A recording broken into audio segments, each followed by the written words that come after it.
Dr. Gray currently serves, I guess I could take this off to introduce him. Currently serves on several nonprofit boards, as well as having served as trustee on a public corporate board. She's an avid champion of educational leadership for current and future generations. Dr. Gray earned her PhD from Martin School of Public Administration at the University of Kentucky, and I'm so delighted to invite Dr. Sandra Gray to the podium. Thank you. Well, I have a limited group here, but I am always glad. I've talked one-on-one and with large groups, so that's fine with me. I hope it is with you. I am setting my stopwatch here because I understand that I'm the one that stands between you and lunch. So I don't want to be doing that. But my presentation today is not a treatise on how to be college university president, and it's not a to-do list, but really, rather I'd like for us to think of it as a colleague-to-colleague interaction. I served as 12 years as president, and prior to that provost, and you've heard other things, was dean of the business school.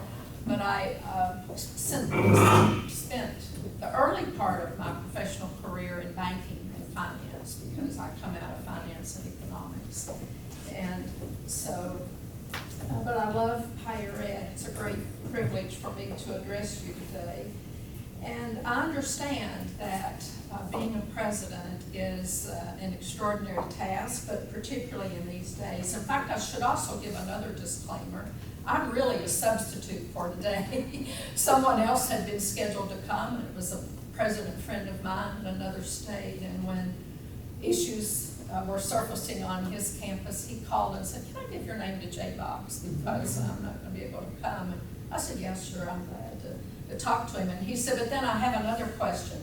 How did you get the word about COVID and none of the rest of us got it?" Because I retired right before COVID. So he's still working on campus, and I'm after the fact.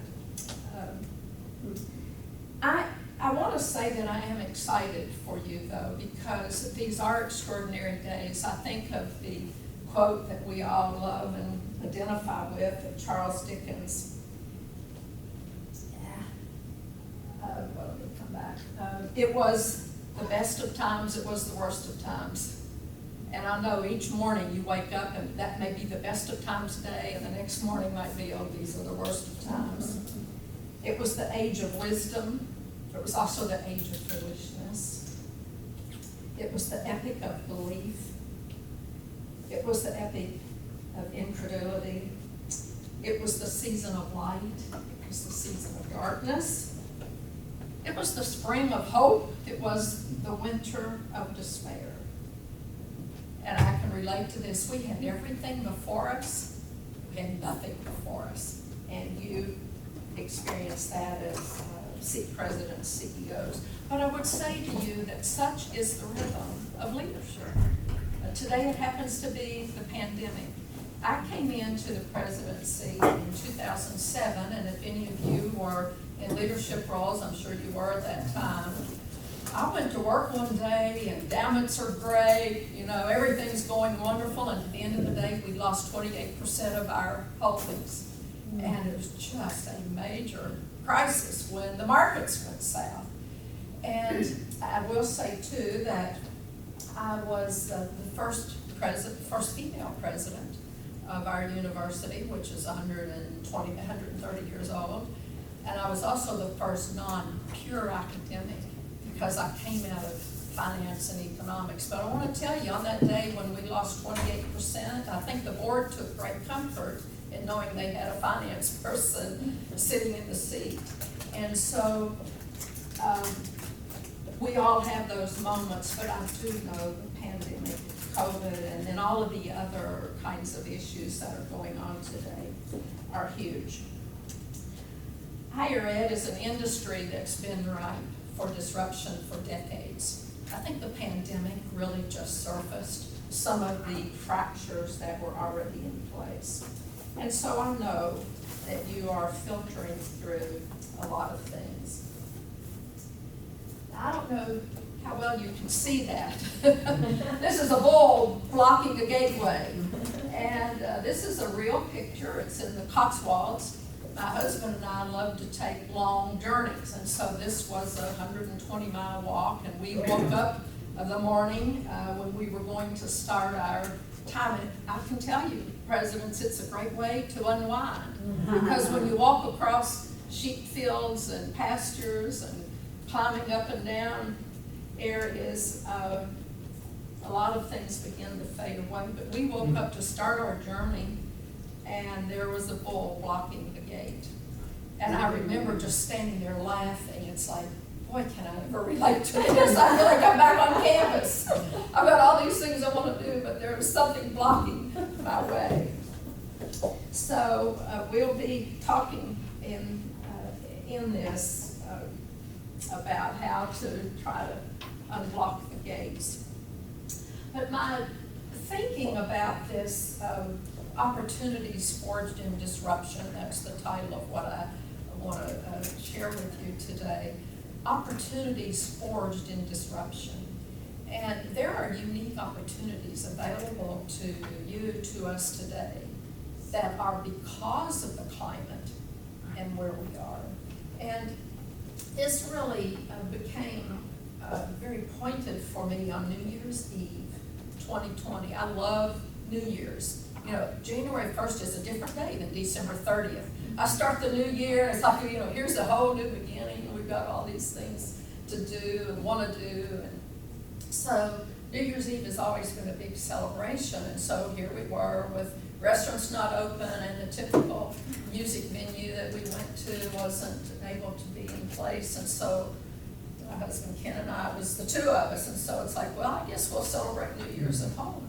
And so we decided to come up, that we would still have a celebration. And we would come up with a list of our top 10 things that had happened during the year, lessons, the silver linings in the clouds. We would come up with the top 10 things that we had learned, that had changed us, that created opportunities for us. And we would talk about those over dinner. Well, he came and he had 14, and he said, I couldn't quit. And I came and I had 12 because I couldn't quit. And it just really shifted my thinking about, oh, this pandemic, when's it going to be over? We want it to be over. I'm so sick of these things. And it's a very hard time. We want it to be over, but yet I didn't want to waste a crisis. You've all heard that term. And so what are those kinds of things? And we just discovered that there were opportunities within this window that could not have happened any other way.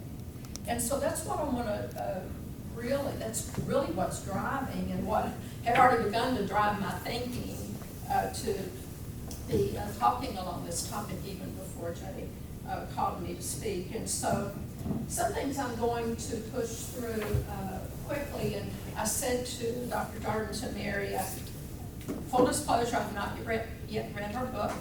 I will, but there were so many things that you were saying about entrepreneurs and entrepreneuring that I think is so important. And so to be an entrepreneur is to be an entrepreneur for life. It's not just this little window that we've got to be real creative and then we can get back to the real academy. The academy's gone. The old academy as we knew it, and we've already seen much about that. And so let me just pass through some of those things because we've already talked about it. But I will say that a presidential leadership is an entrepreneurial venture, and it really shapes your worldview. And I come out of an entrepreneurial background in my work prior to higher ed, and so it comes very natural for me, but it needs to come natural for you too. It needs to be a part of your DNA, so that every interaction, every thought, every plan, every vision, every strategy really does come with a deep sense of being an entrepreneur and what entrepreneuring means, and she gave a great definition. I will just try to shorten it. It really, for me, means that you see a need and an entrepreneur seeks to fix it. And so you must enter your leadership in that way. I would also say that this is your moment. I really do believe that you have an opportunity to be a trailblazer for your institution, for your state, for higher education, that really creates new pathways that have not been available to us before. And much of what we've experienced in the last 2 years helps us to understand that. I happened upon a podcast recently, driving down the road, and the podcast, it was with Ambassador Susan Johnson Cook, and she is a woman of many firsts, African-American woman, and she describes her experience in New York City during the civil rights movement. And what really caught my attention is she described those days as days of great energy and excitement. And I'm thinking, really? I don't know if I've heard too many people describing this pandemic or other kinds of things we've been going through as a time of excitement and energy, but it really perked my ears up to think, yes, how do we see this as a time when things can happen? It was ecstatic, she says. I captured that thought. She said it was an ecstatic time. We walked the streets, particularly in Harlem, with Adam Clayton Powell. The first black judges were in our community, and the black lawyers were our friends. And so we celebrated every success. She said it was the celebration of what those that had gone before them had already done, those that had been the trailblazers. And so there were those that had already built the foundations. They may not have been there to stand on the steps, but she was then experiencing the steps of what had happened before. And so your universities have a rich history, and you know that, I'm sure. If not, you need to, but you have a rich history of trailblazers within your college or university, and you need to see yourself as standing on those steps, but building others and blazing new trails for those that will come behind you. And so this is your moment. And I believe that it's really a brief window of opportunity. Higher ed has not been known as being the, some have, but not all, and some programs within some colleges and universities as being the trailblazers. Oftentimes they've been the followers, and they've reacted to what's going on in the culture. And as the people that care deeply about higher ed, we need to be the trailblazers. We need to be the ones that are proactively moving ahead, and that others want to come alongside us. And if not colleges and universities, then who? I mean, we're the ones that know how to do research, or we're the ones that know how to take those risks that are positive risks, and we're the ones that really look forward. And so I believe that you have a short time in which to really take advantage of the great rainbows that have come through our clouds. Now, one of the things that it does require of you is that you stay in a constant state of readiness. What I have observed, and I've been involved in higher ed for a long time, we kind of gear up for a while, and then we float along and try to maintain, and then we have to gear up again. But it's usually in reaction rather than being proactively leading. And my coming into the presidency, we were just a year and a half away from our 10-year SACS reaffirmation. In Kentucky, we're part of SACS accreditation. And any of you that have been involved with, and I know that you understand what happens there. And so came in to the presidency, and then I realized accreditation's really after us, and it only happens every 10 years. And so we were not ready as an institution. In fact, we were desperately behind, and some even early on said, well, we can't make it, we need to ask for an extension. It's like, we've got 2 years. We can do anything in 2 years, we're gonna make it. But we worked ourselves to death in those 2 years trying to get ready. And everything went great, and we were reaffirmed, and I said to our institutional research person who helps lead the accreditation process, this is coming again in 10 years, it will seem like 5, but we're gonna stay ready. And every 4 or 5 months, I'd call him in, well, I guess his office, we'd have the meeting, I'd say, okay, how are you doing? Tell me what you're doing. And so finally, it began to be a campus culture that we're ready for SACs to come tomorrow if they want to. We're ready for them, but we have to stay in that state of readiness, which just means that you've got your thumb to the wind and at 360 degrees around you to always be ready. Now, I want to suggest some things that you might do to help you. And after we got through that SACS accreditation, and I just took a deep breath and just said, okay, we're really living and leaning into the future. I called a special day meeting with my cabinet and said, don't bring anything with you other than however you want to take notes. We wrote on the whiteboard, actually. I said, we'll use the whiteboard. And so they were a little unnerved, like, okay, what are we going to do? Particularly, it's a day meeting, and time is precious. I mean, to spend an hour together was a good thing, but to spend a day. And so we went in, and I said, we're going to reimagine the university. And we're going to start with a blank screen, a blank sheet of paper, or a blank whiteboard in this case.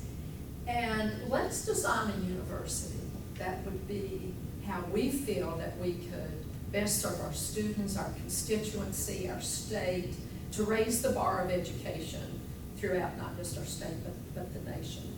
If we were beginning today, what would it look like? And so there were kind of blank faces and sat there for a while, and finally one guy jumped up and he went over and he says, well, here's what it would look like to me.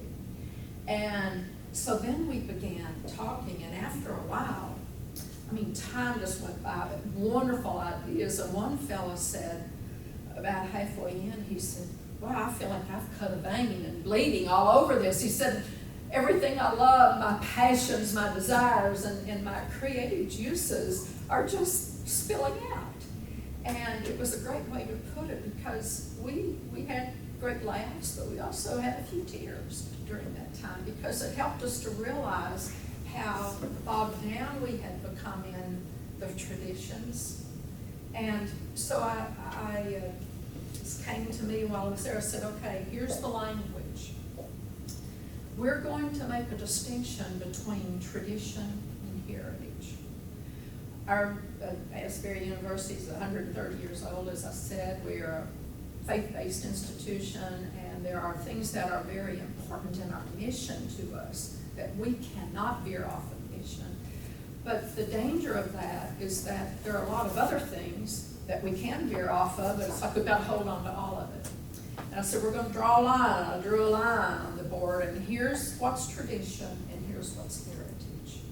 And our heritage is our DNA, it's who we are, it's our mission. We're not moving off of it, but traditions change. And so rather than getting caught up in whether we're going to veer off mission, we'll start with the question, is this tradition?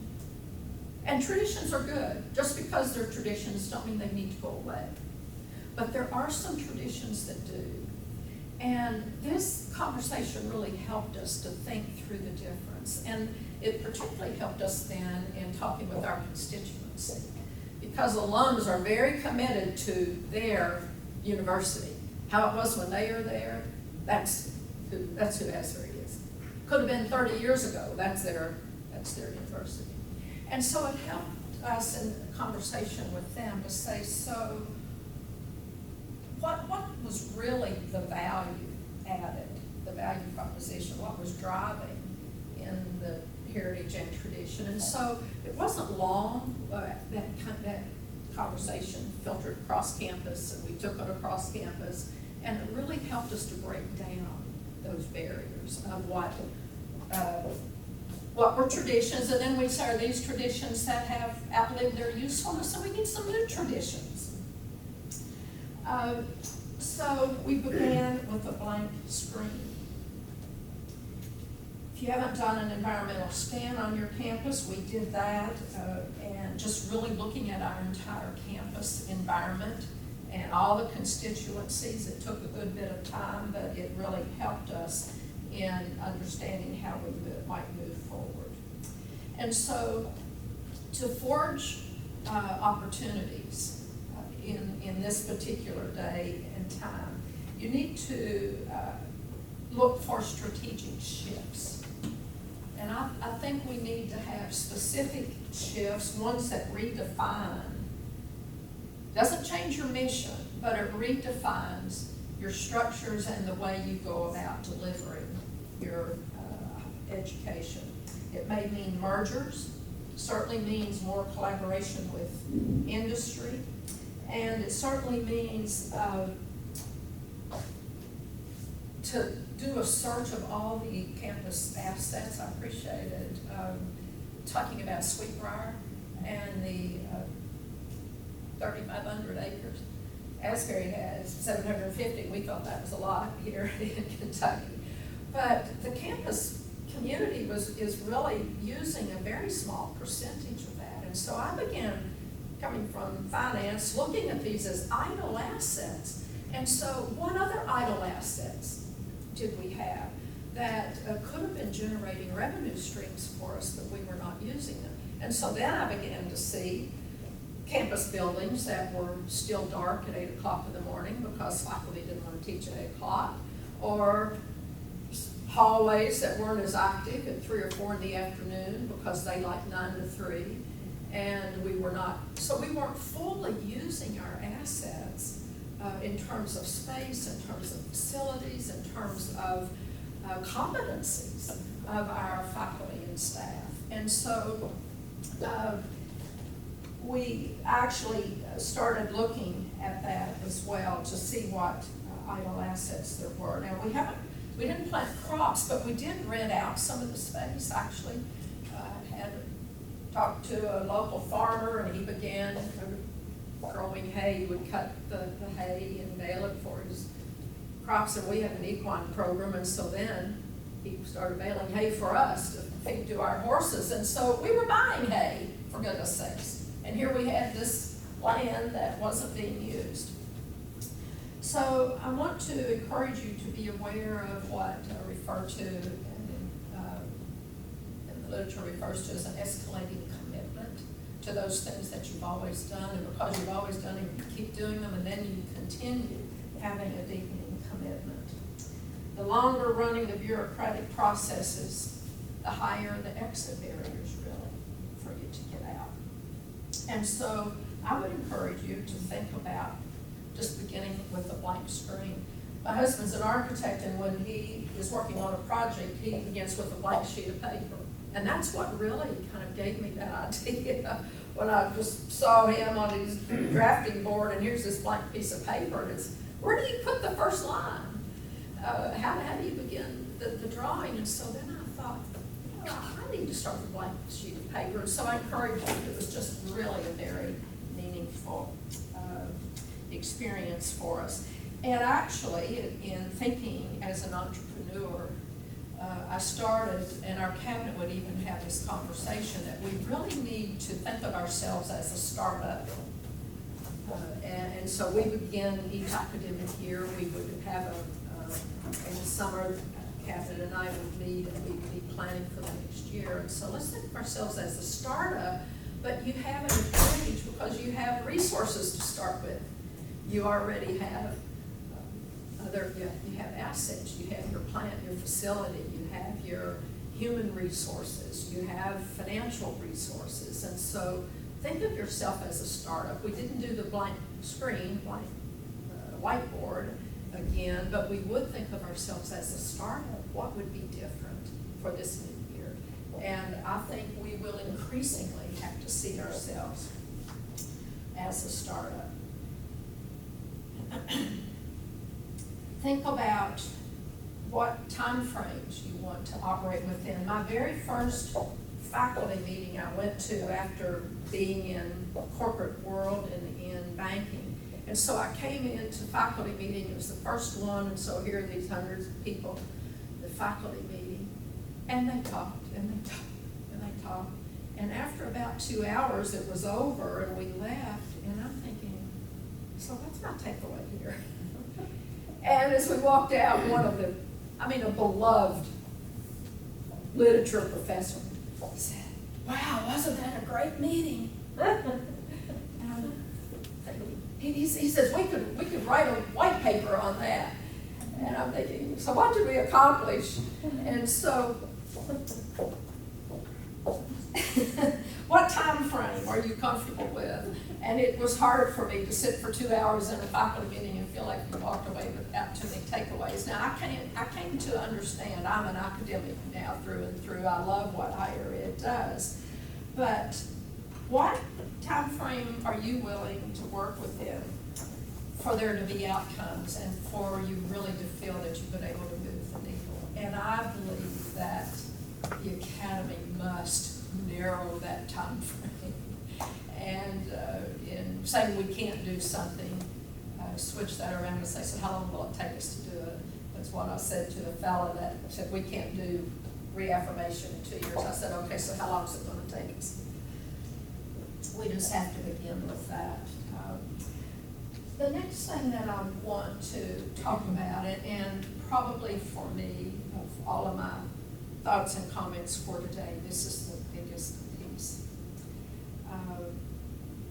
I think one of the great tragedies of our age is the loss of trust in higher education. And there is much loss of trust, and we can talk about all kinds of reasons why that has occurred, but even when the other institutions, the institution of the family, the institution of the church, the institution of the marketplace, when other institutions were losing trust, higher ed always was at the top. And now it has lost position there. And so if there's nothing else you take away, speaking of takeaways, when you leave this room, if no other takeaway, for those of you, and I know that you're all in leadership or you would not be here, I think you need to make this your absolute commission, that you must be about restoring trust in the academy and in higher ed. As the Lieutenant Governor said yesterday, and Mary reiterated today, education is what's going to pull us out of the anything that we want to talk about, whether it is poverty and oppression of all kinds, and racial unrest and political nuancing. And we need to be better informed to help us to come to that place where we can really work together. And I believe in the corporate world that we've got to restore this trust. And so let me talk about that a bit. There's always been a tension between town and gown, and in some ways we would talk about that, and I really made an effort in our community to visit every business that was there. I visited every agency, I visited every church, I visited everybody that I could to say, we really are your partners and help us understand how we can better help you. But there is often a tension between town and gown, but this distrust is something much deeper than that. It's much more. The perceptions of dishonesty, the perceptions of the lack of transparency, of our not delivering on the promise, there's no value added.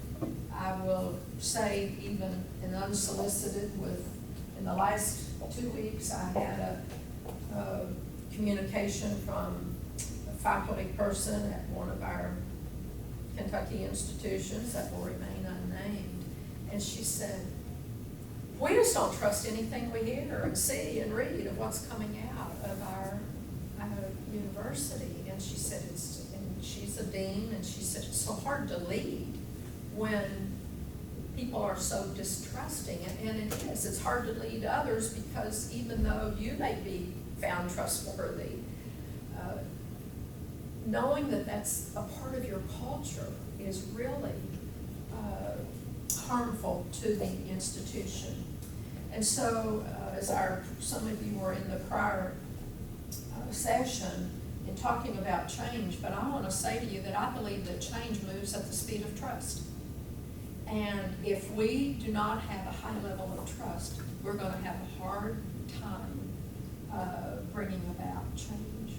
Change happens at the speed of trust.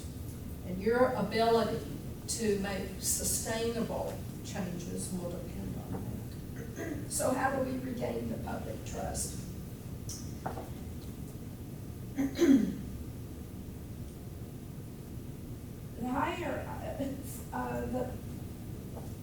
We operate on trust.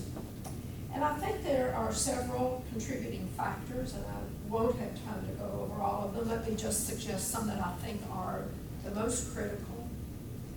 And one is that I think that there is a crisis in governance. Governance on the campus. Now, I don't know for those of you that are in higher ed and you have a board of trustees, board of directors, that really they're your boss. But I discovered early on, and even knew as I began, that my greatest relationships, my most important ones, would be with the board of trustees.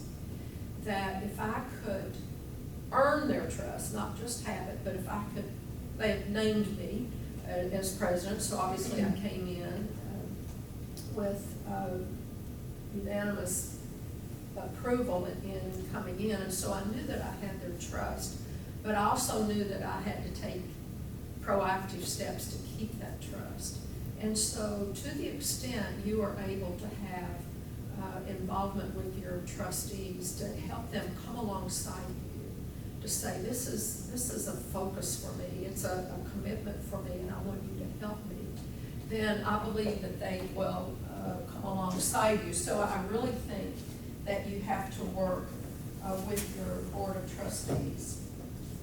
I think that there needs to be evaluation of truth, and to recognize that there is truth. Truth does exist. You've probably all heard the joke about the dean that called in 3 faculty people who needed to work on a very pressing budget issue, and so he brought in these 3 faculty people to see if they might help him. And so he brought in a mathematician, an economist, and an accountant. And so he thought, I'll find out what the real acumen is here in financially. So he said, let me just begin with the question, what's 2 + 2? Well, immediately the mathematician said, 4. 2 + 2 is always 4. And the economist said, well, most of the time, but you kind of have to look at how the demand and supply curves intersect and see where that happens, and it can deviate a little bit. And the accountant spoke up and said, what would you like it to be? And so I think oftentimes we're kind of operating in that kind of environment, and when we're thinking, what would you like it to be? Well, if truth can be one way one day and another way another, then no wonder we have actually cultivated this culture of distrust. And so I think you as presidents need to be focused on the fact that truth is not just what I want it to be, and it doesn't just shift with context. So the crisis of governance, I think, is very important, and in the publics, I know you have less to do with that. The governors appoint the board, but you need on your campus to determine how you can best work with them. The crisis in leadership comes at a great price. You've probably seen the statistics, and this is a 2018 statistic, but the average president tenure is 4.82 years. I was 12 years in the presidency. That seemed like a short time. It seemed like it took me 5 years to really, to get my stride and to understand all the constituencies and to have the pulse of the campus. And so for the presidential leadership to turn over that quickly is very hard on the institution. And I have been involved in a few presidential searches over the last couple of years, and the tragedy is that the pool of strong candidates is really very weak and small, and so it's no wonder. And so then when the president's position does turn over, then there aren't just many well-prepared, strong candidates standing out in line. And so I think bringing about trust in that institution will, in your institution, and we do it one college university at a time. I couldn't contribute to how you bring about trust, but I think if each one were working on that, it would be good. Many times in governance, there are unclear objectives. They shift depending upon who the constituency is, especially sustainable ones. I think there has been a failure in some ways of the nonprofit model in looking at identified outcomes and results. I mean, we need to be results oriented and to have good outcomes, but it's not always the dollars. And I heard in this morning's session, it doesn't surprise me that the greatest fear is the fear of not having adequate money. And if you can't meet payroll tomorrow, that is the most pressing thing. Or if you do not have resources to hire the faculty that you need, that is really important. But I think as we, as leaders, presidents and CEOs, think strategically, we have to think much beyond just the dollar amount. And I realized early on that many times with cabinet, gosh, how many times does conversation come back to money? You know, somebody needs, they want to hire somebody, or they have a new program they want to implement, and so everything kept coming back to money. And so finally I told them, you know what, here's how much time we have for cabinet meeting today, and I'll spend half of this time on financial issues, but then the rest of the time bring me something other than that. And so they got used to that, and so then they'd say, can't we start with the non-financial things? Then they'd want to start with that, because it's no fun worrying over budget and trying to make trade-offs and trying to shift through what we needed to do. But out of that, I developed this idea, and for us, and as I said, we were, the institution is a faith-based institution, and so we developed, in terms of our strategic plan and visioning, triple bottom line.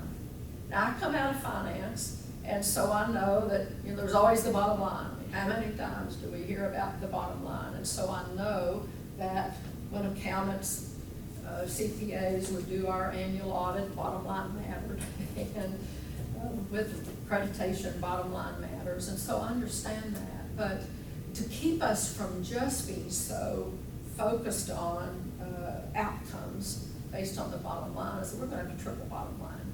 And so financial bottom line was one of them, social bottom line. Who are our students? Who are we preparing? Who are they becoming? And so to try to help move us beyond just getting another class of students across the stage with handshake and a diploma, to really think about who they become. And there's some of you, I'm not a football, avid football fan, but Joe Ehrman, who was an NFL quarterback, came to speak on our campus once, and we were in lunch with the coaches and just really probing him, a lunch and Q&A, and he told us that after he left the professional team, and he started an organization that would have sports within the community. And so he was leading a little high school team in his community, and they just won and won and won. And so one year, he said after about the third year, the parent says, so Joe, coach, tell us what kind of team you're going to have this year. And he said, ask me 20 years from now and I'll tell you what kind of team it was. And you know, that just really lodged with me. It's like, it's not just about winning the game today, but who will they become? And so that's what our triple bottom line really helped us to look at financial results for social results, for social bottom line. Who do they become? How do they relate? How do they interact in their community? How are they involved in their line of work? And then for us, the third one was the faith-based bottom line, that they would be people of faith and defined in the way that we wanted to do that. But to talk about the triple bottom line became comfortable for faculty, because most faculty, unless they're the business faculty or math, don't want to be driven by financial results and by the bottom line, financial bottom line.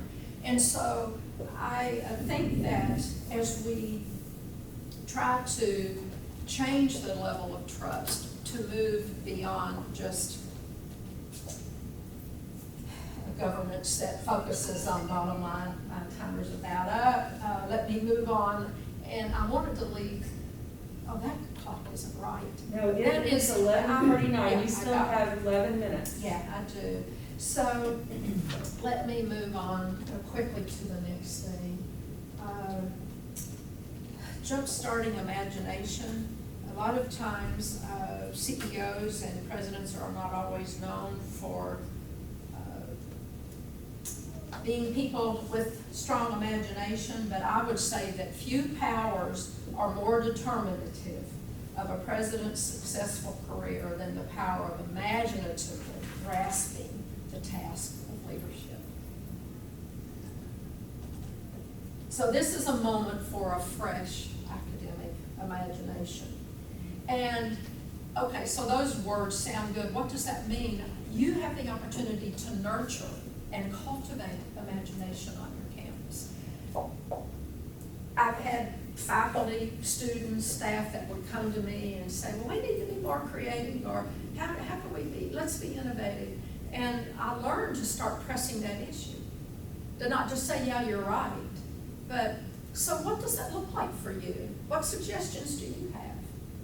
And so press that issue, and I'm telling you, they will come forward with things if you will cultivate that yourself. And I think we too often use the words and then we go back to the next agenda item on the day and haven't really pressed for it. And so I really want to encourage you to nurture and cultivate the imagination. What are you overlooking?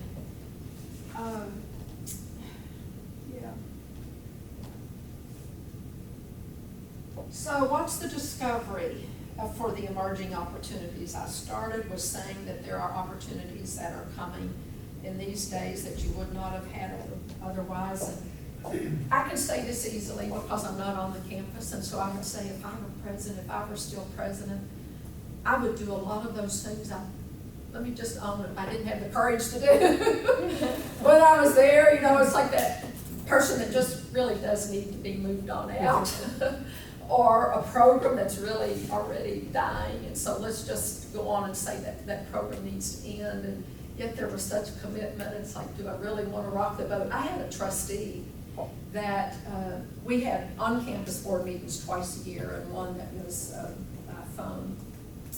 But he would say, at every board meeting, he'd say, so when are you going to do away with tenure? It's like, not yet, I'm not ready yet, maybe on my way out. It was just like, I'm not ready to take that on.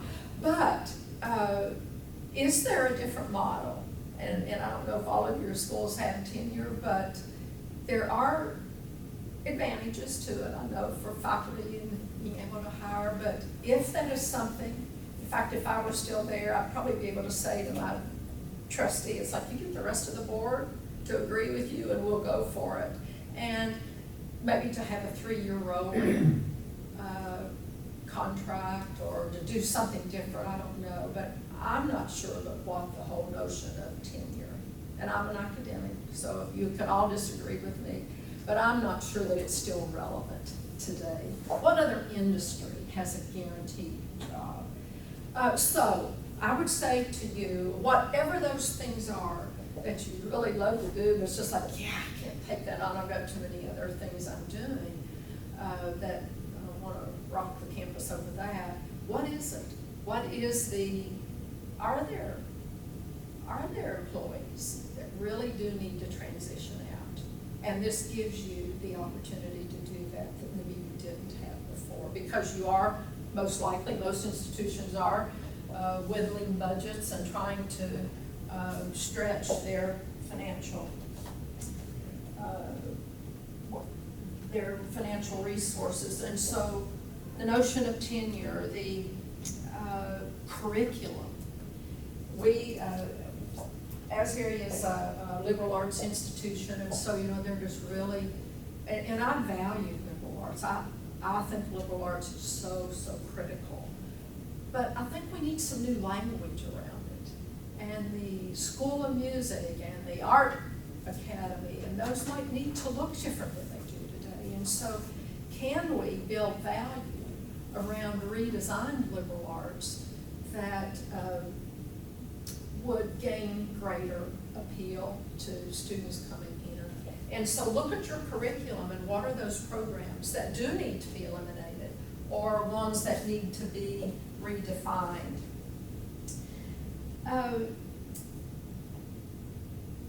Shared governance. What should shared governance look like on your campus? This may be a time, and I'll tell you what shared governance often within the academy looks like is it's more of a decision-making model than it is about really getting buy-in and input where people work together. And so and I've worked on a number of other campuses. I've just SACS reviews and other things that I've done.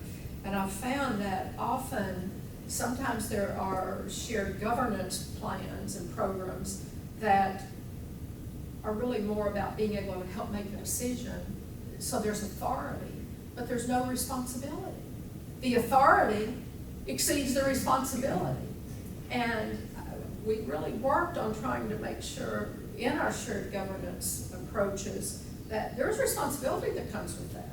You have accountability. You need to know things about this institution. You need to know whether your students are doing well after they leave. There are things that you have responsibility to. And so when I started looking at with authority comes responsibility, then it enabled me to make some changes even in our campus shared governance structures. And so you might take a look at that.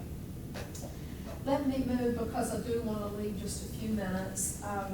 Necessary endings. To move forward, you will have to make changes in your programs. You'll have to give up programs, faculty, staff, administrators, relationships, maybe even some students, because meaning that there may be programs that you would no longer offer. And endings are difficult for us. We hesitate to do that. And we look around other places and we see the can keeps getting kicked down the road, and yet we often are responsible for that ourselves. And so I held a 2-day retreat with what I call the Leadership Council on campus, which included all of the deans and the heads of the departments and the cabinet. Held a 2-day necessary endings retreat. And we came in and I had my agenda and things planned out, but basically we just started looking at what are those things that we've had such an escalating commitment to that we need to let go of. And you know what? They come up with a much larger list than I did. And here's to the point, and this is an extreme, I wouldn't suggest it might happen to you, but it was good. This one fellow came up to me and he said, I've got a great necessary to offer. And he said, when you get back to your office on Monday, I'm going to have my retirement letter on your desk. He said, I need to go. And he really did. But he was one that I couldn't require to go. And top salaried person. And he had people coming behind him that could have led well and done well. And he said, it's time for me to step out of the way. I've been listening to all these young people here, and they've got such great ideas. Now, that won't happen very often, but at least the conversation and listening to other people, and he realized, it's time for me to go. We're good, I think, at cutting away the dead wood, but we're not good at pruning those things that have some life, but the life that they have it's taking more. There's an opportunity cost. Let me just boil it down that way. There's an opportunity cost. And so what came out of that is then we began putting some sunset clauses on every new thing that starts up isn't destined to live forever. And so we would put some criteria. We'll start this program. You've got 3 years, you've got 5 years to make it profitable, to make it work, or we're not going to continue with it. And so we really normalized the necessary ending process and a part of our strategy. So I'm out of time, and so I apologize. I always have more to say than I want to say, but then I have time to say. Any questions with the last couple of minutes that we have? I have a question, and I'm on the other side. I was originally in law school in admissions and administration, but I've been on the business side of So things you're for a long staff. time. Is that what you're saying? Was that, I'm an entrepreneur, right? So I've worked okay. in now for the last 15 years, startups in the education space. Okay. Mhm. When I think of entrepreneurship and when I think of the academy and the institution, right, I think one disconnect is often, as I was listening, you talk about emerging opportunities and jumpstarting imaginations. How do we increase the appetite for risk? How do I think? How do we increase the appetite for risk within the institution? Yeah, and you do have to evaluate. That's why the board is so important, because they need to be willing to come along. And risk, there will be some failures, but there has to be measured risk. Right. I don't like reckless risk, but measured risk. And so I think you have to talk about it. And I think it has to happen internally. I've talked with my board, I've talked with my cabinet. And so you have to be willing to let it begin to soak within them, and then they are able, in other conversations, to make it happen. But it cannot be within the academy, it cannot be the single person. And I think even in the marketplace now, that you can't do it alone. And so I always found those people that were loyal, I could depend upon, we knew each other, trusted each other, and I would get kind of group of people around me that I knew would also be a champion and a voice for it, so it's not just the president's got another idea. But I think that's where you start, with your board who's working, as your boss, and then those that are closest to you, and help them to understand why it needs to happen. And I found when they had ownership, they just really take it. And sometimes I was able just to kind of smile along, while they were talking with their departments or something. But you just have to be committed to it and have to believe. You have to be passionate. And it cannot just be another gimmick. We have to have a strategic plan, so what are we going to do? I mean, it really has to be that you're passionate and you believe that's what helps move the organization, institution, or the marketplace of the institution forward. You have to believe in it yourself. And you have to be able to communicate that. I want to just say one other thing. I found there's a difference in attendance and audience. The president can get attendance. I mean, you can just say, this required meeting, you gotta be there. But they don't have to listen. I don't always get an audience. And so, we really have to understand there's a difference in that. And so I always thought about my audience. How do I engage this audience so that they really want to come alongside and they would feel left out if they weren't included? So maybe that helps in thinking about how do I not just get attendance, but get an audience.